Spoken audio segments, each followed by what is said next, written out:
Okay mga kababayan, Chris Ulo po at welcome back po ulit dito sa ating YouTube channel. Okay, ito mga kababayan, pag-usapan ho natin ito. Siyempre, pag-uusapan natin, ditong kabilang kampo, itong mga DD shit. Wala namang iba eh. Okay, ito mga kababayan, mga kanalays, mukhang talagang minamalas na ho. Ang kampo ho ng mga DDS or kampo ho ng mga Duterte. Nung mga nakaraan ho mga kababayan, lahat ho ng inaapila or nire-request ho ng legal counsel or pamilya Duterte or grupo nila para maging pabor ho dito kay Digong. Yung pinakaunang nire-request ho nila or inaapila nila yung interim release ho ni Digong. Pansamantalang kalayaan ho. Ibig sabihin no, pansamantalang kalayaan, pakakawalan muna siya. Then, kinakailangan may kumukup ho sa kanyang bansa. Bansa. Hindi ho pwedeng bibigyan siya ng interim release tapos uuwi siya ng Pilipinas. Kasi naniniwala ho ang ICC Court na itong si Digong ay may kapangyarihan pa rin. May impluensya pa rin dito ho sa Pilipinas na kung saan ay po pwedeng takot-takutin ho yung mga pamilya ng biktima ng war on drugs, extrajudicial killing. Kaya ayaw ho pagbigyan. Gusto pagka pinagbigyan ho ng interim release, ay ibang bansa ang kukupkop. Ang problema, wala hong gustong umampon kay Digong dahil ho nung siya'y presidente, especially nung panahon ng pandemic, ay pinagmumura ho. Pinagmumura, kung ano-ano mga hindi magandang salita. Sinasabi niyo sa iba't ibang presidente, prime minister. Ay kaso nga, ganun pa man, wala rin talaga. Hindi rin talaga pinagbigyan ho ang kanilang interim release. Nakailang apela lang sila dyan. Mga ilang beses na? 30? Hindi, joke lang. Mga 2 or 3 yata. Ganon. Ano pa? Yung kampo rin ho nila, gusto nila si Digong ay maging ulyani na lang. Hindi fit para maka-attend ho ng mga hearing. According naman ho sa ICC, itong utak ho ni Digong nasa maayos pang pwesto. Hindi, ibig sabihin maayos pang kalagayan. Fit siya para umatin ho ng mga hearing. Kasi itong mga ito, gusto nila maging ulyani na. Para iuwi na lang daw si Digong kasi baka hindi na gumulong yung proseso eh. Mag-ulya-ulyanin doon. Kaso hindi ho naniniwala mga taga-ICC. So tuloy ho, tuloy ho ang kanilang kamalasan. According ho kay Attorney Conti ng ICC, yung Pilipina, 8 to 10 years daw ho ang itatagal ng kaso ni Digong. Kasi napakadalang ho ng hearing once a year or twice a year. Kaya mga kababayan, habang gumugulong ho itong kaso ni Digong about sa war on drugs, extrajudicial killing, ito naman ho si Senador Bato de la Rosa ay hindi na ho alam kung saan impyerno na nandoon. Magmula ho kasi nung Disyembre 11, Disyembre 11, nag-resume ang Senado, hindi na ho pumasok ito si Bato de la Rosa. Magmula ho kasi nung sinabi ho ni Ombudsman Boying Remulla na meron siyang soft copy ng warrant of arrest ni Bato de la Rosa about sa war on drugs, extrajudicial killing, dyan sa crimes against humanity, hindi na ho pumasok, hindi na ho nagpakita sa Senate hanggang ngayon. Hindi na ho nagpakita. Sabi ko nga, yung mga DDS natutuwa, kasi hindi na aresto si Bato, hindi nagpapakita, hindi nila alam, mukha silang tanga. Bakit? Kasi lumalabas, si Bato de la Rosa, ayaw damayan ho si Digong doon sa ICC Court sa Hague, Netherlands. Nung ginawa ho ang war on drugs at nagkaroon ho ng extrajudicial killing, ano yan, dalawa sila tandem dyan si Digong at si Bato. Pero nung nagka-arestuhan na, pananagutan na nila, lumalabas, gusto nila, si Digong na lang ho ang magdusa, managot, doon sa war on drugs, extrajudicial killing. Lumalabas ito si Bato, ayaw niyang damayan doon si Digong. So, hindi man siya mahuli, sampal sa mga DDA, sa pamilya Duterte. Mahuli naman to si Bato, sampal pa rin sa kanila. Walang pagpipilian yun. Hmm? Lumalabas ngayon parang si Digong na lang ang gusto nila pagdusahin doon. Dati si Digong nung hindi ho nakukulong dito, nakukulong sa ICC Court, kung magbigay ng pahayag itong mga ito, tulad ni Senador Bato de la Rosa, may interview siya kay Karen Davila, sabi niya, handa raw siyang sumalo ng bala kay Tatay Digong. Pero ngayon, ayaw magpahuli, ayaw damayan. Sabi ko nga, kung sakaling ito si Bato de la Rosa, talagang mahal si Digong, pwede siya gumawa ng statement. Palayain niyo si Tatay Digong. Ako mananagot. Kasalanan ko lahat kung bakit nagkaroon ng extrajudicial killing. War on drugs lang ang inuutos niya sa akin, pero ako ang nagkaroon ng bulilyaso dahil ako ang may hawak ng PNP. Pwede, di ba? Palabasin yan. Ako may kasalanan. Kung talagang mahal niya si Tatay Digong, sabi niya, handa siyang sumalo ng bala. Diba? Yan ang sabi niya kay Karen Davila sa interview pero lumalabas ngayon, si Bato de la Rosa, soft copy pa lang ho ang hawak ng Ombudsman Boying Rimulya, nagtatago na. Hindi pa official yan, nagtatago na. Soft copy pa lang. Ha? So, hindi totoong yung mga sinasabi nila na mahal nila si Tatay Digong, ilalaan nila ang kanilang buhay, itataya ang kanilang buhay, sasalo sila ng bala. Hindi totoo. Ngayon mga kababayan, ngayong araw may breaking news may breaking news galing ho sa ICC. Kasi habang gumugulong ho yan, kung sino-sino ho, according sa mga balita ng mga nakaraang taon, may mga ini-interview dyan na hindi sinasa publiko ng ICC. Meron pa raw dyan, humaharap na testigo, hindi alam ni Digong kung sino. Nasa ibang kwarto. Hindi pinakikita. For security reason, para sa safety ng testigo. So, maaaring mga kaalyado niya ito. Ha? Okay, itong ICC Court may nilabas ho, na update ho sa kaso ni Digong sa War on Drugs, Extrajudicial Killing, Crimes Against Humanity. Naglabas ho ng pahayag ang ICC na kung saan, ito ho yung mga co-accused or mga kapwa-akusado ni Digong sa War on Drugs, Extrajudicial Killing, Crimes Against Humanity. Basahin natin.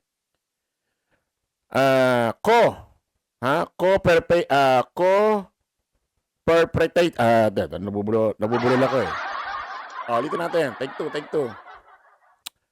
Co-perpetrators sa drug war case ni ex-President Duterte. Tuloy natin. Pinangalanan ng International Criminal Court or ICC bilang co-perpetrators. Ayun pala, perpetrators. Sa kaso ni dating Pangulong Rodrigo Duterte. Sina Senador Bato de la Rosa, Senador Bongo, ilang dating Philippine National Police or PNP, at ilang opisyal ng nagdaang administrasyon. Nilabas ng ICC ang formal na document containing the charges laban kay Duterte nitong Biyernes at 13 ng Pebrero. Dinitalye rito ang common plan ni Duterte at co-perpetrators sa pagpatay sa drug suspect mula 2011 hanggang 2019. Nako po. 2011 kasi mga kababayan ng 2011, kung di tayo nagkakamali, correct me if I'm wrong, nagsimula hong nakisapi ang Pilipinas sa ICC noong 2011. Naputol ng 2019. Pero naputol ng 2019, hindi ho yan pinag-usapan sa Senate, wala naging butuhan. Hindi rin ho pinag-usapan sa Congress, hindi wala rin butuhan. Ang mismong, hindi totoo yung sinasabi ni Digong na umalis ang Pilipinas, hindi. Inalis niya. Para sa sarili niyang kapakanan. Kasi nga ho, mga kababayan, nagsimula ho siyang umupo bilang presidente ng Pilipinas 2016, nagkaroon agad ng war on drugs, tapos nagkaroon ng extrajudicial killing, libo-libo namatay. Nag-file agad ng 2017 itong si dating Senador Antonio Trillanes sa ICC. Sa The Hague, Netherlands. Hindi ho siya rito nag-file kasi hawak na lahat ng gabinete siya, walang mangyayaring kaso. Doon niya isinampa. Na okay naman kasi nga sakop tayo ng ICC. Meron tayong relasyon sa ICC 2017. Nung naramdaman na ho ni Digong na may nangyayari ho doon sa kasong isinampa ni Trillanes sa ICC Court about crimes against humanity doon sa war on drugs, extrajudicial killing. 2019, pinutol ni Digong, tinanggal na. So, ibig sabihin, habang gumugulong nung pinail ni Trillanes, sakop tayo.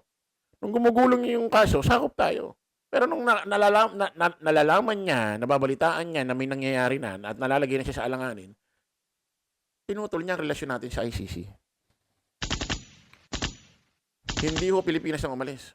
Walang nangyaring usapan, walang nangyaring botohan, di pinag-usapan sa Congress, di pinag-usapan sa Senate. Tinanggal niya para sa sarili niyang benefits. Ayan Idinitalye rito ang common plan ni Duterte at co-perpetrators sa pagpatay sa drug suspect mula 2011 hanggang 2019. Ayan makikita niyo sa mga larawan. Ayan co-perpetrators sa ICC case ni Duterte. Ulahin natin nasa ilalim, no? Paakyat. Si Isidro Espeña, Isidro La Peña pala. Tama? Former PDEA chief. Sumunod si Dante Giran, former NBA director. Then, ito. Oscar Albayalde. Ayan, former NCRPO and PNP chief. Then, itong si Camilo Cascolan, former NCRPO chief. At itong si Vicente Danao, former PNP chief din. Ito, naku po. Betaliano Aguirre II, former Justice Secretary. Ito yung nakaupo sa Department of Justice na dating pwesto ni Boyeng Rimulya bago siya maging ombudsman. Department of Justice. Ayan Betaliano Aguirre, former Justice Secretary. DOJ ho yun. Then ito na, yung pinakasikat ho, yung nasa taas. Unahin to nating nagtatago na nawalang parang bula. Na kesyo nagme-make my day pa ito. Na pag dumating daw yung warrant niya, kahit daw si dating Senador Antonio Trillanes ang magpose sa kanya, make my day. Pero ngayon, soft copy pa lang, wala na, hindi na ho nagpakita. Ito hong si Senador Bato de la Rosa. Ayan former PNP chief. Ito yung pinaka talaga Kasi inutos ni Digong war on drugs. So, papa-implement niyan kay Bato de la Rosa. Then si Bato de la Rosa magpapa-implement Luzon, Visayas, Mindanao. Kasi siya may mga hawak ho ng mga regional director sa iba't ibang bansa, sa iba't ibang sulok ho ng bansa. Di ba? Kaya nga sabi ko ito si Bato de la Rosa, kung talagang mahal niya si Digong, gusto niya damayan doon, ay magpa-aresto na. Kasi kahit hindi sila, sigurado hindi sila magkasama sa detention center Doon sa selda, hindi sila magkasama sigurado. So, pero isang building yan, sure yan. Siyempre, pagka dumalo yung mga pamilya ni Digong, sila Sara, tatay, andito na si Bato, nakakulong na dyan. Alam mo yon, makakatulong yun sa mental health ni Digong na hindi ako pinabayaan ni Bato. Parehas naming pina-implement war on drugs, nagkaroon ng extrajudicial killing. Tapos nung mayor ko sa Davao, kasama rin kita, naging PNP chief ka dahil sa akin, naging senador ka dahil sa akin, dahil wala namang boboto sa yung hayop. Hayop ka tuloy, sorry. Wala namang boboto sa yung tao kung hindi naman dahil sa akin. Malaman lang ni Digong na nandoon si Bato de la Rosa. Doon sa building na yun, nakakulong na. Makakatulong kay Digong yun. Ibig sabihin, hindi siya iniiwan sa ere talaga. Sabay silang magdudusa, sinasamahan siya. Wala Parang hinahayaan lang talaga si Digong magdusa kung sino pa yung matanda. Diba? Pwede niya sabihin yun pakawalan niyo si Tatay Digong. Ako kulong niyo, ako talaga may kasalanan. Total, sabi niya, gusto niya sumulo ng bala kay Digong doon sa interview kay Karen Davila di ba? Or sa bagay, pakakapala na ito. Di ba? Kumbaga, hahayaan na lang ng mga DDS yan. Huwag niyo kalilimutan mga DDS. Kaya kayo ganyan dahil kay Tatay Digong niyo. Kaya nyo lang naman minahal itong mga ito dahil kaalyado ni Digong. Pero kung hindi dahil kay Digong, ano magugustuhan nyo rito kay Bato? Kilala nyo ba ito? Co-accused to. Co-perpetrators. Sa ICC case ni Duterte ito. Ha? Ito na. Isa sa pinakasikat din ho na kaalyado ni Digong. Hindi ho basta kaalyado ito. Ha? Anak-anakan niya raw ito. At nung mayor, vice mayor pa lang siya sa Davao, talagang lagi yun ang kasama ito. Kahit saan magpunta ito, kasama. Ha? Hindi nga natin kilala ito, kaya lang natin nakilala ito. Kahit saan huma-interview si Digong, doon pa lang sa Davao, mayor, vice mayor pa lang. Lagi yun nasa gilid, kaliwa, likod, harap ito ni Digong. Ha? Oh. Kaya lang dinanalo ito bilang senador dahil lang din kay Digong. Isipin mo, bumuntot lang ng bumuntot na parang aso, naging senador na. Walang iba, Senador Bongo. Ha? Na lumalabas parang si Senador Bato de la Rosa rin. Ha? Ito ilalaan daw nila yung mga buhay nila. Di ba pag binibigyan ho ito ng mga, pag may interview ito, pag nagbibigay ho ng mga pahayag, especially ito si Digong dati nung hindi pa nakukulong, di ba grabe magbigay ng mga pahayag ito. Tataya ang buhay, ganito, ganyan.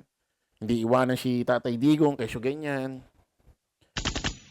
Pero lumalabas siya, si Senador Bongo, mga kababayan, ay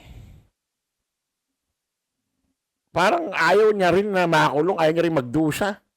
Ha? Parang gusto nila talaga si Digong na lang ang magdusa doon. Kami safe na. Di ba kayo nahihiya? Nandiyan kayo sa mga kinaluluklukan nyo dahil kay Digong. Real talk, iboboto niyo ba si Bongo dahil sa sarili niya? Kilala niyo ba ito? Siguro sa Davao. Hindi ka naman po pwede maging senador lang dahil sa Davao. Depende na lang kung itatakbo congressman. Dahil ang boboto lang naman sa'yo doon sa distrito mo dahil representative ka doon. Pero Luzon, Visayas, Mindanao, kilala niyo ba ito si Bongo dati? Ay kita niyo ninyo mga kababayan, ano? Lumalabas parang si Digong na lang gusto nila pagdusahin. Kasi ngayong araw na ito, nung naglabas ho ang ICC, na kung saan ay mga kapwa akusado ni Digong ito sa kasong war on drugs, extrajudicial killing, crimes against humanity, si Bongo, parang kay si Bato na lang din. Parang ayaw niya humakulong, ayaw niya damayan dun si Digong. Mimisan niya, hindi nga dumalo ito sa dahig. Dumalo na ba sa dahig ito? Hindi nga dumadalaw. Dumalaw na ba to? Bongo hindi umano perpetrator, sabi niya. Maring itinanggi ni Senador Bongo ang umano'y pagturing sa kanya ng International Criminal Court bilang co-perpetrator o kasabwat kaugnay ng kinakaharap na kasyong crimes against humanity ni dating Pangulong Rodrigo Duterte. Grabe, talagang pag gusto niyo pagdusahin mag-isa ron, ano? Sus, Mariosep. Ha? Ayan I dispute this allegation which are entirely unfounded, one-sided.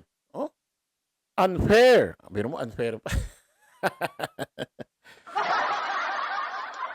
Kayo ang unfair. Hindi ko nga hinahayaan yung magdusa doon. Samantalang naluklok kayo sa mga pwesto nyo, nakilala kayo Luzon, Visayas, Mindanao dahil sa kanya. Binoto kayo ng taong bayan, Luzon, Visayas, Mindanao dahil sa kanya. Nandiyan kayo. Nagpapakasasa kayo sa pwesto ninyo dahil sa kanya. Ano na nangyari sa inyo?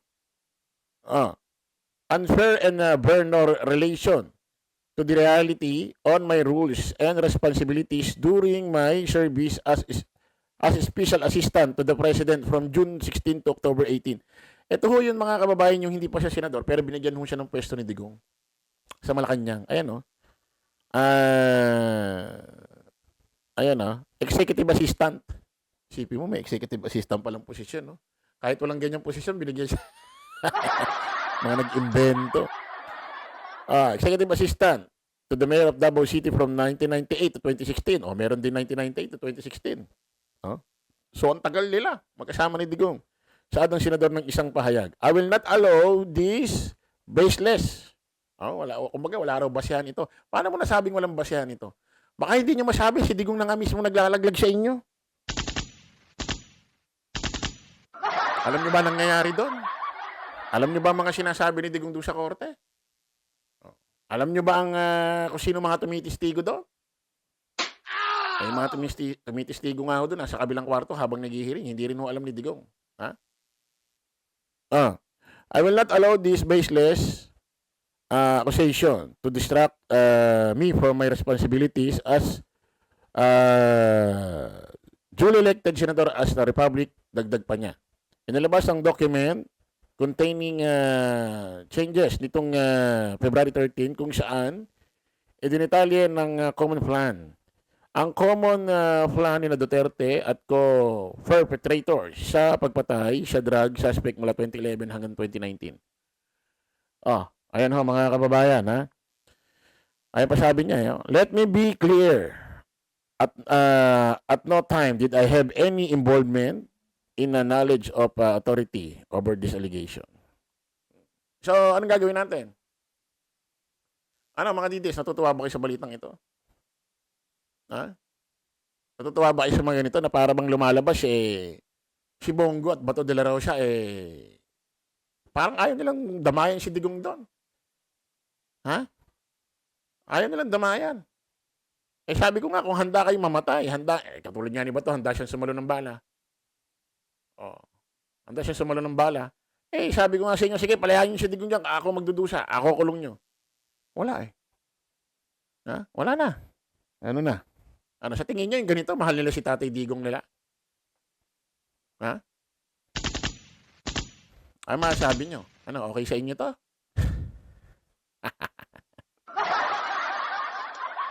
Okay mga kababayan, kita-kita ulit tayo sa panibagong vlog. Bye-bye po.